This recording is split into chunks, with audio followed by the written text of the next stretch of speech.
títí di àsìkò yìí náà ni àwọn ọmọ nàìjíríà ṣe ń retí ààrẹ Muhammadu Buhari o kì í ṣe pé wọ́n fẹ́ kó wá pín owó tàbí kó wá pín gàárì fáwọn nǹkan báyìí náà ni wọ́n fẹ́ kó wá sọ o kó wá bá gbogbo ọmọ nàìjíríà sọ̀rọ̀ gẹ́gẹ́ bí ó ti ṣe máa ń ṣe ó sì pàṣẹ kí àwọn aráàlú máa náwó náírà àtàtijọ́ lọ kí 1000 naira àti tẹ́lẹ̀ àti 500 naira tí ìjọba ẹ̀ ti kà kún owó náírà àtàtijọ́ di ohun ìdúnà-dúrà láàrin ìlú padà gẹ́gẹ́ bí ilé ẹjọ́ tí ó ga jùlọ ní nàìjíríà ìyẹn Supreme Court ṣe sọ kí wàhálà ńlá tó bá àwọn ọmọ nàìjíríà àfihàn látàrí àìrówó ná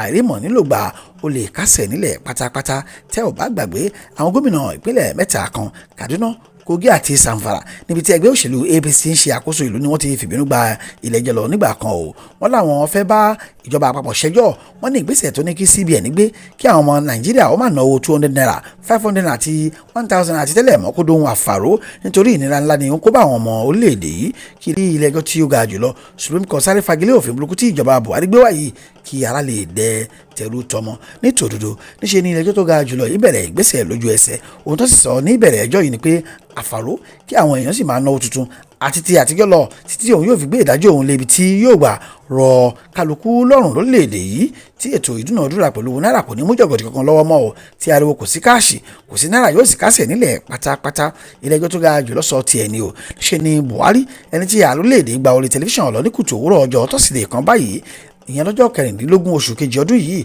ni bàbá àdàwọ̀rá bá sọ pé good morning o gbogbo ọmọ nàìjíríà ẹ má da ilé ẹjọ́ Supreme Court lóhùn ààrẹ lóhun tó fẹ́ sọ láti àsìkò yìí lọ owó 200 naira nìkan ni mo fààyè sílẹ̀ fún yín láti máa ná lọ 1000 naira àti 500 naira àtàtijọ́ yẹn ẹni tó bá ń nárú ẹ̀ èṣù ló fi ń ṣeré o kí Supreme Court ya àjókòó jẹ́ ná 200 naira nìkan ni ìjọba mi faramọ́ kí ẹ sì máa ná lọ bẹ́ẹ̀ ló sì ní ìgbà àti àkókò tí mo fún yín dà kí 1000 naira àti 500 naira yìí yóò fi di àgbọ̀n ní èṣí tí ẹnikẹ́ni kò tó gbọdọ̀ jẹ́rú ẹ̀ lọ́bẹ̀ mọ́ rárá bí Buhari ṣe wí nìyẹn o bẹ́ẹ̀ ni ìnira yìí ń pọ̀ sí fáwọn ọmọ nàìjíríà tí ìdààmú owó tí kò sí yìí fojoojúmọ́ ba nǹkan jẹ́ gidi fáwọn ọmọ orílẹ̀-èdè yìí ṣá o gómìnà ìpínlẹ̀ èkó ti sọ pé ní gbogbo ibikíbi ní ìpínlẹ̀ èkó ṣíṣe ni kí àwọn èèyàn máa náwó tuntun àti ti àtijọ́ ìlọ bẹ́ẹ̀ gẹ́ ni àwọn gómìnà míì náà tẹ̀lé nínú ìpinnu ẹ̀ yìí tí àwọn amòfin tí wọ́n mọ̀ ti fún tẹ̀dọ̀ fi sọ pé tá a bá rí báǹkì tó bá ń kọ owó àtijọ́ yìí tàbí tó ń sọ pé kí àwọn èèyàn ṣe lọ máa fíìlì fọ́ọ̀mù kan kí wọ́n tó kówó tàtijọ́ tó wà lọ́wọ́ wá sí báǹkì àwọn amòfin ti sọ pé aláburú alábòsí nírú àwọn báǹkì bẹ́ẹ̀ o nítorí ìdájọ́ ilé ẹjọ́ Supreme ti borí ìgbésẹ̀ bẹ́ẹ̀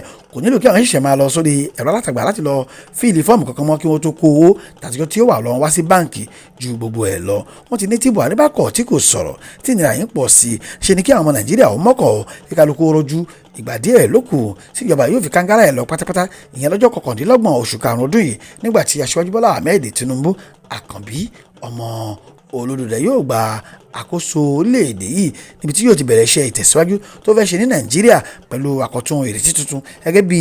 ọ̀rọ̀ àkọmọ́nà rẹ̀ èyí tó pè ní renewed hope.